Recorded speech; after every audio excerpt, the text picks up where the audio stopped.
Hey guys, so as you could already tell, this is a very different video from what I usually do. Today I was messing around with OBS Studio, test out what it would be like to use OBS to record some videos, probably testing out as a preview for what I would do if I start gaming and streaming and things like that, which is the ultimate goal of this little show I'm doing. Also, I think if I were to do gaming and all that, it'd be very, very heavily football based.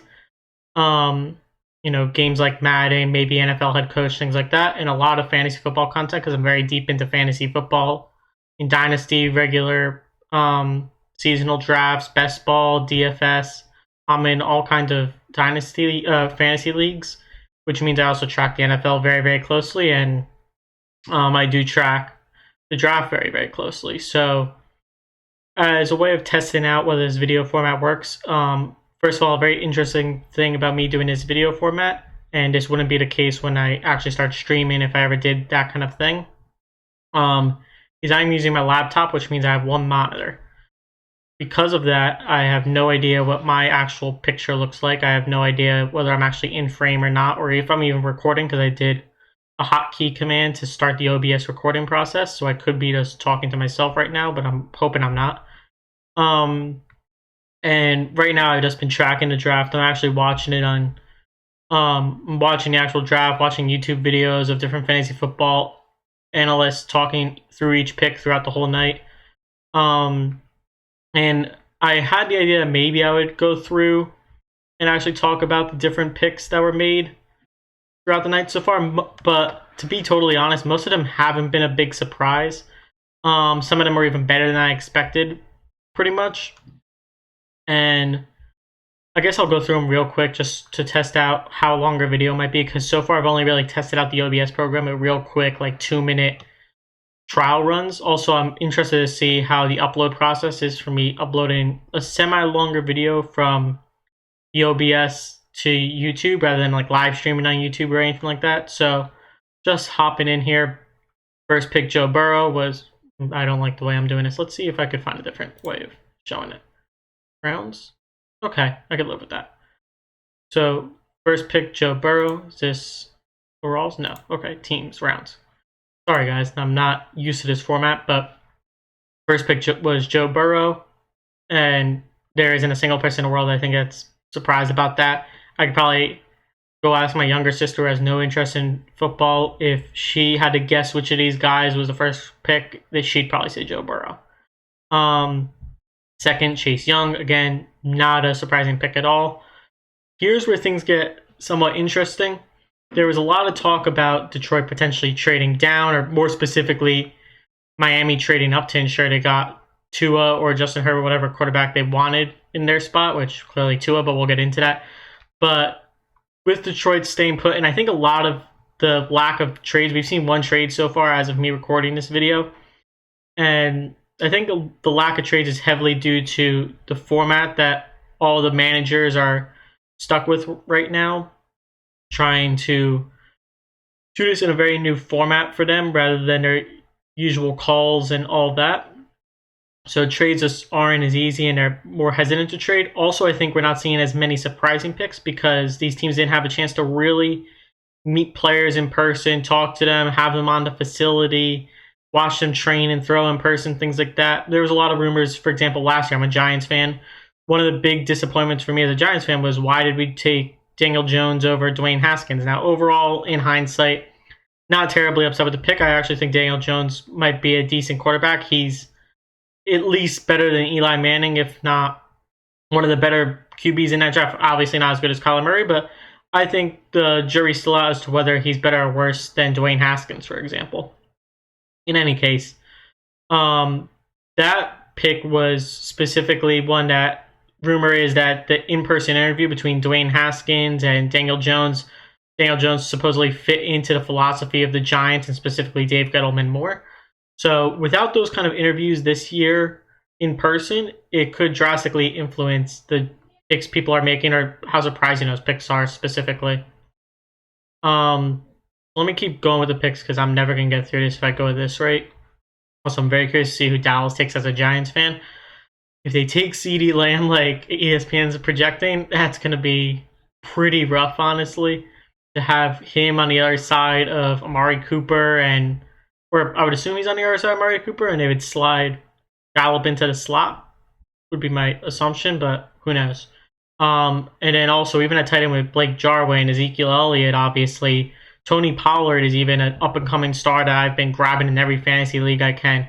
Dak Prescott needs to get his money, but other than that, I think he's absolutely fantastic. Their offensive line is incredible, even with the loss of Travis Frederick, and their defense is probably the weaker thing compared to how strong their offense is. But even that, with Lawrence on the other side of the ball, Lawrence, yeah, it's they're a very, very good team. I would be very shocked if they're not the top of the NFC East this year, even with Philadelphia being as good as Philadelphia is. I think that they just got lucky last year, so to speak, as far as being the top team. Realistically, the whole division is terrible. And now, again, let me keep moving forward. I'm probably not going to get time to analyze the Dallas pick too much, but CeeDee Lamb, oof. All right, my heart as a Giants fan, that hurts. I'm very, very upset that he didn't end up going to Oakland, but Las Vegas. But let me just keep going with the picks. So Jeff Okudah, fantastic player. In my opinion, best cornerback available. I like him a significant amount more than CJ Henderson, but I think it is a good pick, especially for Detroit. I'm just surprised they didn't trade back. Andrew Thomas, in my opinion, was the best offensive tackle on the board, the most well-rounded, the safest pick, which is why I didn't think Dave Gettleman was going to take him. I assumed that he would be taking Wirfs or really anyone, Wills, Wirfs, Becton. Any of these guys could have gone to the Giants, and I would have been like, yeah, that makes sense. But I'm really happy it was Andrew Thomas, and I'm just happy in general as an offensive tackle. I would have been okay with it being Isaiah Simmons instead, but I think Giants' bigger need is that offensive tackle right now. Miami taking Tua was not a surprise to me. I know there was a lot of rumors about it possibly being Justin Herbert. I never saw that happen. I think Tua is a significantly better player than Justin Herbert, just overall in every aspect, basically. I think the biggest difference, I would say, is Tua has the potential to be a top quarterback in the league. He probably won't be, I don't think. I don't think he'll be a top 5 player anytime soon. He could be, but that's the upside with Tua. Whereas Justin Herbert, you're looking at more of a, surprisingly enough, Phillip Rivers type ceiling, Eli Manning type ceiling. Ben Roethlisberger would probably be his absolute ceiling, in my opinion. Justin Herbert has good legs. He'll be good in fantasy football, but as like the franchise of the, I almost called it the Rivers, the LA Chargers, excuse me, I don't think he was the best pick for them. Derek Brown, hands down, the best defensive tackle in the class, in my opinion. I think he's a great fit in Carolina. They obviously need a lot of help on defense, especially after Luke Kuechly leaving, or retiring more specifically. They're a team that I think is in rebuild mode right now. No one's really, I guess we'll say, admitting it, but I think if it's up to Carolina and the GMs and all that, they will be trying to tank for Trevor Lawrence next year and have him replace their quarterback right now, which is slipping my mind. Carolina QB. I know it's the young player, Teddy Bridgewater. There we go. So let's see. I talked about Derek Brown. Isaiah Simmons, in my opinion, was the best athlete on the board, maybe even the best defensive player on the board. No, Chase Young was definitely better, but in any case, Isaiah Simmons is absolutely fantastic. A lot of comps, which I find very interesting, is they call him the defensive Julio Jones of this draft, which I think is actually a really good fit. I think you could put Isaiah Simmons quite literally anywhere on the field, and he would do fantastic, except for maybe defensive lineman. But if you slotted him in as a wide receiver, he'd probably be a top-end wide receiver. He's just that athletic, that talented. Obviously a little undersized for his, or excuse me, am I mixing up my players? No. I was looking down at the next player because we all know that CJ Henderson is definitely a little smaller for his position. But anyway, Isaiah Simmons coming out of Clemson. I didn't even notice I have all this information, but let's just go with my analysis instead.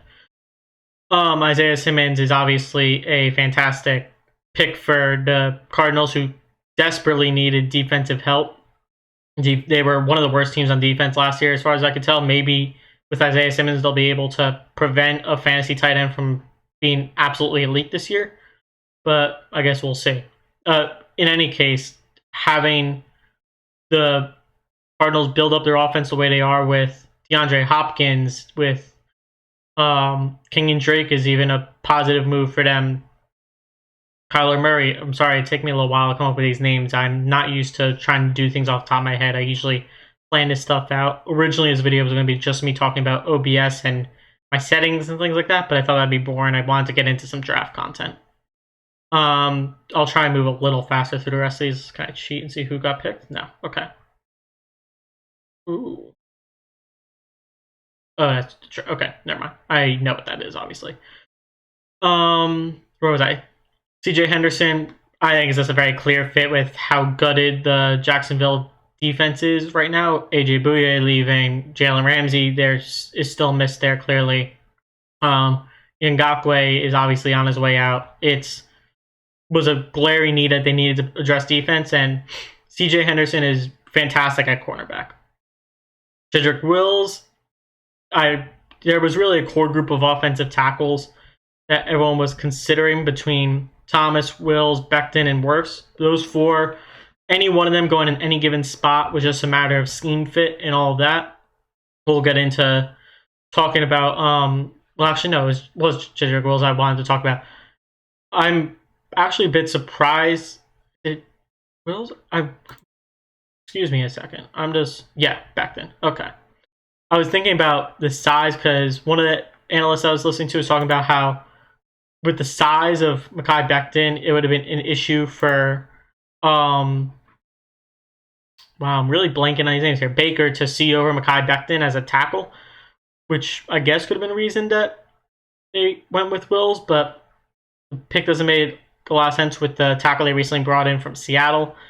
I guess we'll see what happens there. Becton makes sense for the Jets trying to build up their offense a bit, give Darnold some protection because Darnold was brutally attacked with how their offensive line was last year. It could also help Le'Veon Bell a little bit with running the ball. At all, Le'Veon Bell has had no room last year, and with the type of player Le'Veon Bell is that relies on patience with the ball, it was very, very difficult without a strong offensive line. And now we get to Henry Ruggs. And if you follow football at all, really, the draft content specifically, this was a huge shocker of a pick. If you were to ask any given person to name the top wide receiver, it was probably between CeeDee Lamb and Jerry Jeudy. Henry Ruggs was clearly the third, and there were some people that liked him the most. He was the fastest, and there was a lot of analysts out there that were saying that there's definitely a desire for. I keep wanting to say, it is the Raiders. I'm using the whole Las Vegas Oakland thing. The Las Vegas Raiders. A lot of them were saying that they wouldn't be surprised to see Ruggs go there just because Gruden loves a speedy wide receiver, and it was just, I'm not surprised by it, but at the same time, just not a good pick for the team. He's basically the same player as Tyrell Williams. That's actually a pretty close comp. He could have a higher upside than Tyrell Williams. He prospects very similar to, say, a John Ross with his speed, but any of those comps aren't fantastic as opposed to a Jerry Jeudy or CeeDee Lamb, which are elite alpha type wide receivers. And even though they're not in the classic build of alpha wide receivers, I think they're much, much better players than Henry Ruggs. So we'll see if that pick pays off for them. They have another pick coming up very soon, so there's rumors they might go for another wide receiver there, just rebuild the entire wide receiving core, and no one can really guess what the Raiders are ever going to do, so let's just move on. This is going to be an incredibly long video, but I'm going to roll with it. We'll see how long it gets. Tristan Wirfs, clear offensive tackle need that for Tom Brady, protecting Tom Brady. This, to me, might hint at them not drafting a running back soon. I think that this could have been a move of them saying, not that they were going to draft a running back in the first round, but them going offensive tackle first before any other position could hint to me that they're saying, you know what, we can deal with Ronald Jones having no blocking ability. We can deal with not having Peyton Barber there to block it all. We brought in an extra tight end and Gronkowski, which that's content I could also talk about. Hold on one second. I'm getting an update. Interesting. Okay, we'll get to that in a second. And actually, it just popped up Austin Jackson, offensive tackle. I'm interested, but we're gonna move on. I was talking about Wirfs, offensive tackle for Tampa Bay. I think it's very clear that they're trying to build up protection for Brady. I'm not surprised that Gronk ended up going to, or not surprised, I think is pushing it. If Gronk was going to rejoin the league and go anywhere, I highly doubted it'd be anywhere other than Tampa Bay, including New England. I don't think he would have gone back to play in New England. Him and Tom Brady have a great rapport, and it doesn't surprise me at all that he is following Tom Brady to Tampa Bay. So between having Brait, OJ Howard, Gronk, Tristan Wirfs, they're starting to build up some protection for Tom Brady. Trying to build up with Gronk having some guys that he could pass to as a dump off as opposed to Mike Evans, who's a burner. I just think it is a very, very strong pick for them. The trade, I think, was smart, I guess. I don't know. I don't think they needed to trade up there. My guess is they traded up there to block Miami. That's what I'm expecting, is that he was the last solid offensive tackle left on the board. And I think there was rumors that Miami could have jumped up at the San Francisco pick ahead of Tampa Bay and grabbed Wirfs from them. That's why I think they did the pick. I think Tampa Bay giving up, what was it, a fourth rounder? Yeah, fourth rounder, basically, receiving a seventh back to move up one spot. I don't think it's a bad move for them. They wanted their guy and they got him, so I don't blame them. San Francisco, I'm assuming they tried to trade back even further because they were on the clock forever for this 14th pick. But Javon Kinlaw is absolutely great at defensive tackle. He's only the second defensive tackle to go so far, which I guess isn't surprising, but and I would say he's definitely second best for sure. I think he is a big step behind Derek Brown. There's people that disagree with that, I think.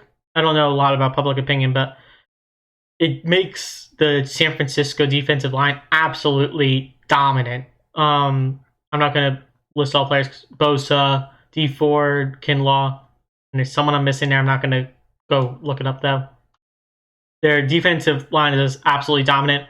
I'm very surprised they didn't go with one of the two elite wide receivers left on the board with Judy or Lamb.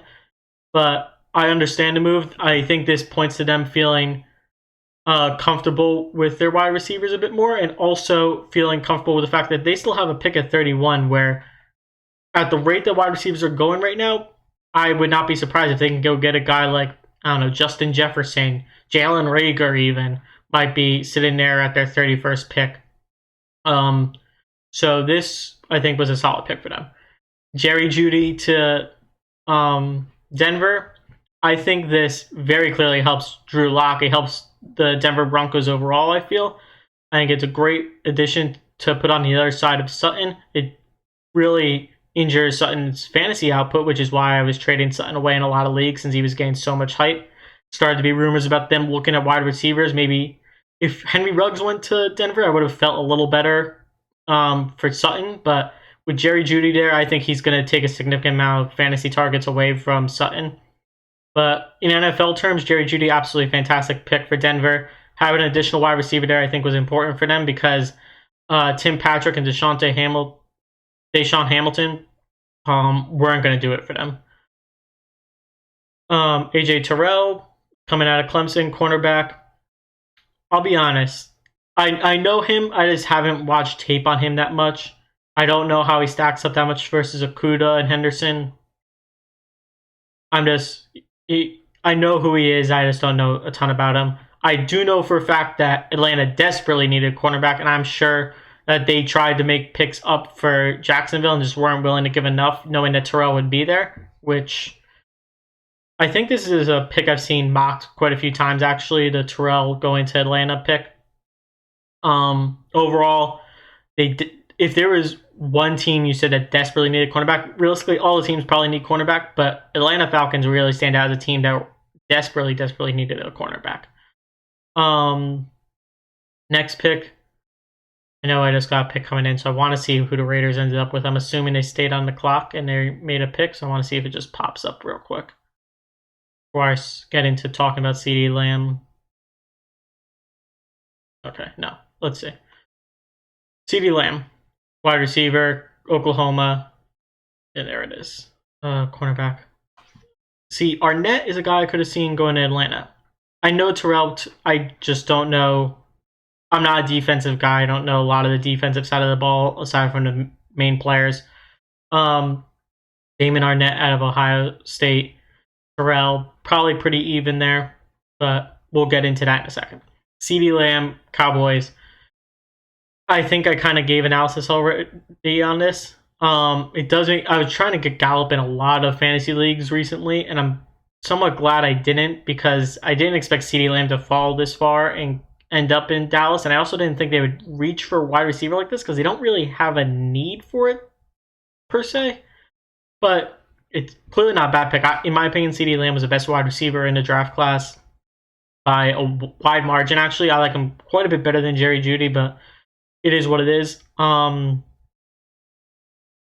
just picturing right now Dak having all those weapons. I think the Dallas Cowboys could be a force to be reckoned with this year if they can keep things under control. As long as Kellen Moore is still calling plays as the offensive. I'm just gonna use the word guru because that's the first one that came to my head. If Dallas can step up their game, they're improving their offense. I think they're a force to be reckoned with. Offensive tackle going to Miami again. I think this was just consolation for Miami, who really did need an offensive lineman for sure. I think realistically they would have been much, much happier at Wirfs. I think they got blocked by Tampa Bay trading up with San Francisco. But Austin Jackson will fill that need for them. Let's see. Just out of curiosity, 84 grade, overall rank. Gets the ball, blah, blah, blah. Okay. It's not... I don't like going with other people's content, really. And then we're up to Damon Arnett, who I've already kind of hinted I don't know a ton about the cornerbacks at other schools or on the defensive side of the ball. But as I was saying before, every single team has a need at cornerback. I don't think there's... I'm trying to think of a team in the league that would completely say, you know what, if this cornerback fell to me, I wouldn't even take him. I think every team could always use an extra cornerback because it's such a weak position in the NFL right now. And I'm sure I would get heat if anyone bothered listening to these, but that's just my opinion overall. And that catches us up. We're back at Jacksonville's pick. Serious. Justin Jefferson is the best available player. There's not a chance they're taking Justin Jefferson. It is, again, like I was just saying, every single team needs a cornerback. No, they took a cornerback. Didn't they? Am I going? Yeah, they took a cornerback. Okay, I get it. That's needs a field. Got it. Understood. Best fit offensive tackle Cleveland. I would be shocked if they took Cleveland here. The pick is in. Maybe we'll just wait it out for a second and I'll ramble until the pick actually pops up. But overall, this is the kind of content I would want to do if I started streaming and doing an actual like YouTube channel as opposed to what I'm running right now. I would want to do a lot of draft content, fantasy content, ideally talking about draft and fantasy content while playing a game like Madden, NFL head coach. I could try getting into NCAA even though I have no experience with NCAA. The whole college prospecting is something new to me within recent years, actually, since I started getting into Dynasty Fantasy Football. Before then, I really never paid attention to Dynasty prospects outside of the big name quarterbacks, big name wide receivers, big name running backs. So yeah, I hope that this ends up working well as far as me uploading from my laptop. So yeah, I can't tell if it's actually recorded or not. That's gonna be fun. If this didn't record, I'm gonna probably cry, but that's okay. I think the pick just came in. I'm waiting for the page to update itself before I look at my watch to see what the pick is. But overall, as soon as this pick comes in, I'm not going to give it much analysis. I am very happy with the way the draft is going so far, actually. The whole online version of it, seeing the inside of the GM's houses and stuff, a lot less hype than there usually is, which is upsetting. Part of me almost wishes that that little screen that's behind Roger Goodell, they kind of zoomed in on that more so we could see the home fans and all that, kind of like we're used to in a normal NFL draft. I think that Roger Goodell looks like he's had quite a few drinks tonight, so hopefully he's staying home, not driving anywhere. That's just my opinion now, just trying to make a joke. Hopefully no one comes for my throat with that. I'm trying to guess who the Jags would take here. Offensive linebacker Chaisson. And if you're watching this, you probably already know who they take. But if I had to pick someone, I would say Chaisson is the most likely player that they take. I'm just kind of wait. Maybe if I could just refresh the page real quick. Okay, whatever. That's gonna be my guess. I guess I'll wrap it up here. Let's see if I can click on her name or something if I get any more information. No, okay, that's fine.